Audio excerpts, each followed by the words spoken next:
It's Frankie Guida here from A Better Way Financial. And today we're going to talk about the 5 biggest mistakes to avoid when it comes to retirement planning for your financial future.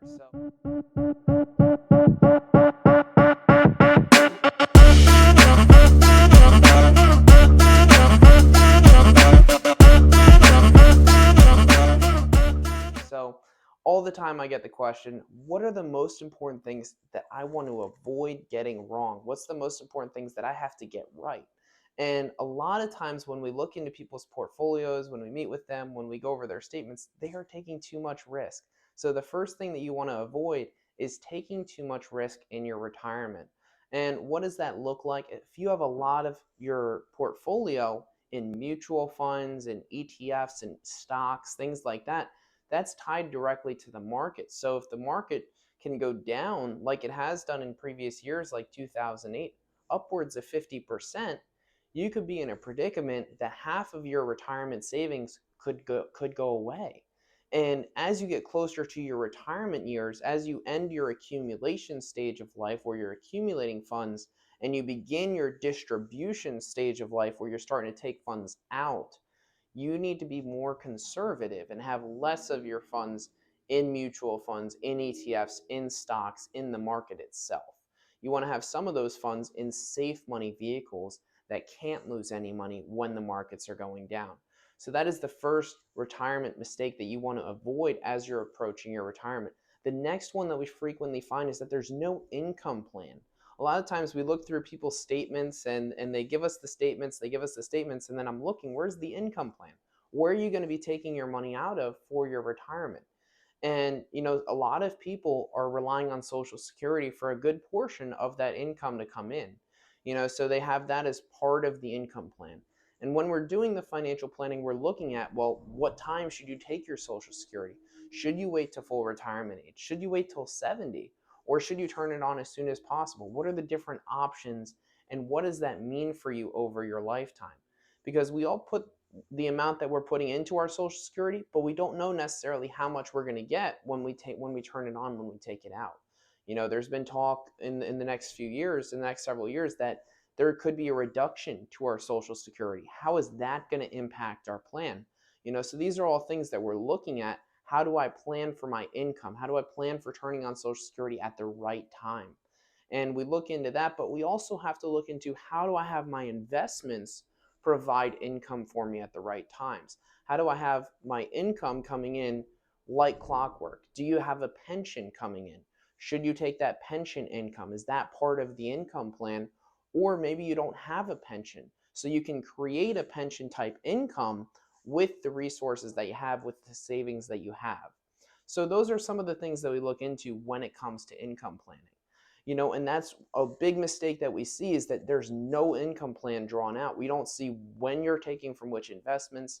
There's no plan saying, well, at 65, you're going to turn on your Social Security. At 70, you're going to turn on your pension-like income source from your annuity. We don't frequently see that when we come in meeting with folks for the first time. So that's something that you want to have planned out for you. You want to have a plan to turn on your Social Security at a certain time, to turn on any pension-like income or turn on your pensions at a certain time. And then there's the investments. When should I take from my market investments? When should I take from my fixed index annuities? Or when should I take from my no market risk investments? And you want to make sure that you're taking from those at the right times. As part of our income plan, we take from the market when the markets are doing well, when the markets are high. This way you're always selling high with the market investments. But when the markets are down, when the markets are low, you don't want to sell from the markets, because then you're selling low. As part of our income plan, we take from the fixed index annuities or from the no market risk investments to have that income coming in for you, and you're selling high instead of selling low. Now, another issue that we find when it comes to planning, when it comes to picking your right retirement plan, looking into retirement, we find that usually nobody has a tax plan. Almost nobody we have that comes in here and has a written tax plan showing me how are they going to pay the least amount in taxes over their lifetime. What are some strategies that they're going to is to mitigate their taxes? Now, they give us their tax statements. They give us their 1040s from last year, and they say, well, this is what I have for taxes. I'm like, well, there's no plan here. There's no plan showing how you're going to pay the least amount in taxes over your lifetime. So we look into that.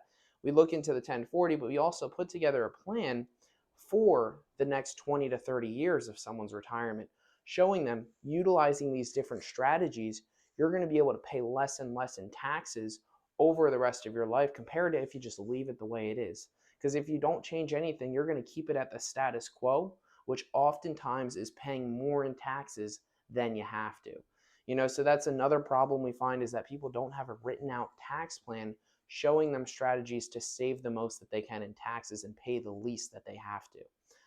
The fourth problem that we find is estate planning. We find that people don't have an estate plan.